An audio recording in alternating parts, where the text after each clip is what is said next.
رہتا ہوں میں، یہ گناہ اور نیکیوں کے تعلق سے آپ کو ایک بات بتاتا ہوں، انشاءاللہ سمجھ میں آ جائے تو بہت بڑا کنسیپٹ کلیئر ہوگا۔ یہ نیکیوں اور گناہ کا معاملہ کیسا ہے؟ سمجھو ایک راستہ ہے نا، ایک راستہ ہے، ادھر نیکیاں ہیں ادھر گناہ ہے۔ پہلے ایک عام ذہنیت بتا رہا ہوں، ایک راستہ ہے، ادھر نیکیاں ہیں ادھر گناہ ہے، انسان دونوں کے بیچ ہے۔ چاہا تو نیکیوں کی طرف بڑھ سکتا ہے نا، چاہا تو گناہوں کی طرف جا سکتا ہے نا۔ مثال سمجھ میں آ رہی ہے؟ چاہا تو گناہوں کی طرف، چاہا تو نیکیوں کی طرف۔ نیکیوں کی طرف جاتا ہے تو 10 گنا سے لے کر 700 گنا تک ثواب ملے گا۔ گناہ کا ارادہ کرا، دیکھا دور سے، ارادہ کرا نہیں تو گناہ بھی نہیں ملے گا۔ گیا گناہ کی طرف، گناہ کیا تو اتنا ہی گناہ ملے گا جتنا اس نے کیا ہے نا۔ مگر یہ مثال غلط ہے، یہ جو ہے یہ مثال غلط ہے۔ ایکچولی اصل میں وہ ایسا ہے، کیسا ہے؟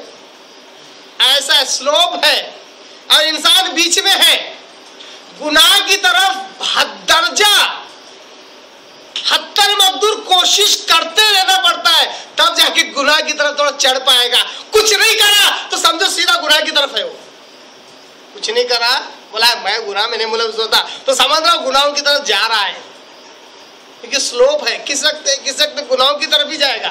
نیکیاں کرنا چاہتا ہے تو کوشش کرنا ہوگا اوپر چڑھنے کی، جب تک کوشش کرتا رہے گا گناہ سے دور ہی رہے گا، جب تک کوشش کرتا رہے گا گناہ سے دور ہی رہے گا، انشاءاللہ نیکیوں کی طرف بڑھتا رہے گا۔ جب رکا سیدھا گناہوں کی طرف، کچھ کرنے کی ضرورت نہیں ہے۔ اس لیے بڑی پیاری حدیث آتی ہے نا بخاری مسلم وغیرہ کی، کہ اللہ تبارک تعالیٰ نے جب جنت کو بنایا تو جبرائیل امین سے کہا جاؤ میری جنت دیکھ کر آؤ۔ جبرائیل السلام گئے جنت دیکھے، بولے اللہ کیا زبردست جنت بنایا تو نے، اتنی خوبصورت، اتنی خوشنما، تیرا ہر بندہ چاہے گا جنت میں جانا۔ اللہ نے جہنم بنایا اور کہا کہ جاؤ جبرائیل میری جہنم دیکھ کر آؤ۔ گئے دیکھا اتنی خوفناک دہشت ناک عذابوں سے پر، کہا اللہ اتنی خطرناک جہنم، اس کے اندر تو کوئی جانا پسند نہیں کرے گا۔ ٹھیک ہے، اللہ نے کیا کیا؟ جنت کو دشواریوں سے، مشکلات سے، آزمائشوں سے، پریشانیوں سے ڈھانپ دیا اور کہا جاؤ جنت دیکھ کر آؤ۔ گئے جنت دیکھنے کے لیے، کہا اللہ جنت میں داخل ہونا اتنا مشکل کام، اتنا مشکل کام، اب لگتا نہیں کوئی داخل ہوگا۔ اللہ نے جہنم کو خواہشات سے مائل کرنے والی چیزیں،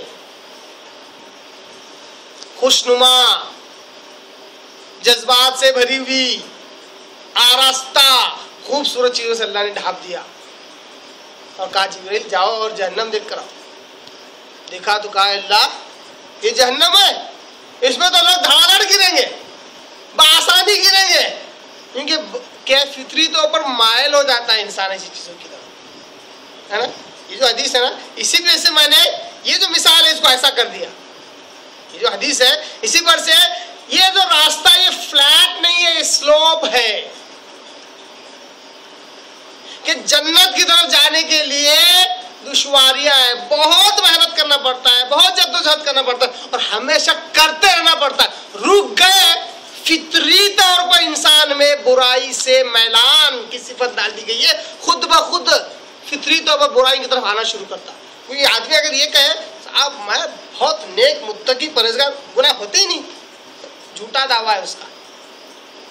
بحیثیت انسان فطری طور پر گناہوں کی طرف اس کا میلان ہے، گناہوں کی طرف۔ اللہ نے کہا انہ کان ظلوما جہولا، بے شک انسان کیا ہے؟ ظالم بھی ہے، اپنے آپ پر ظلم کرتا ہے، کیسے؟ گناہوں میں ملوث ہو کر، اور اوپر سے جاہل بھی ہے، سمجھتا بھی نہیں بات کو، کہتا میں صحیح۔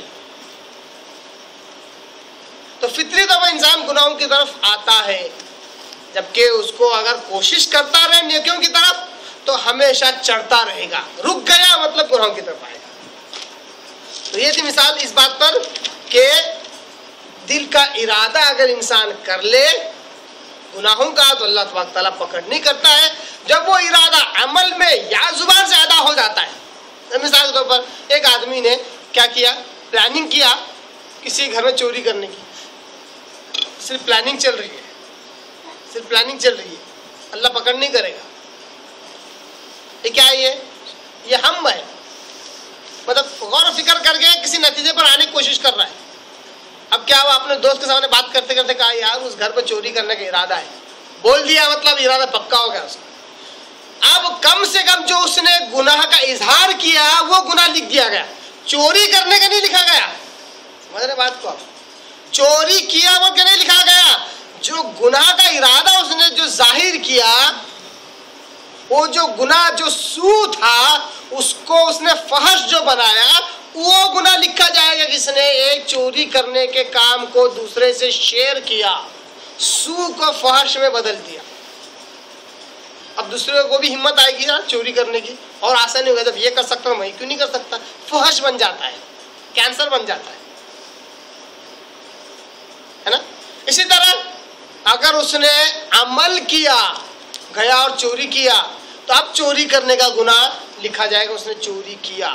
اور اس کے اندر بھی چوری کرنے کی جو پلاننگ تھی وہ کہیں نہیں لکھی گئی. جب اس نے کہا تو لکھا گیا اتنا ہی جتنا اس نے کہا تھا. جب اس نے چوری کی تو چوری کرنے کا گناہ اس کے سر پر آیا. تو کیا کہتے ہیں صحابہ کرام کہ اللہ کے رسول, ہم میں استطاعت جس کی تھی کہ نماز, روزہ, حج, زکوٰۃ ہم یہ کر سکتے تھے, اللہ توفیق دے تو ہم نے کیا, مگر ہمارے دل پر قابو نہیں ہے. اللہ کے رسول ہم کیا کریں؟ اللہ کے رسول نے کہا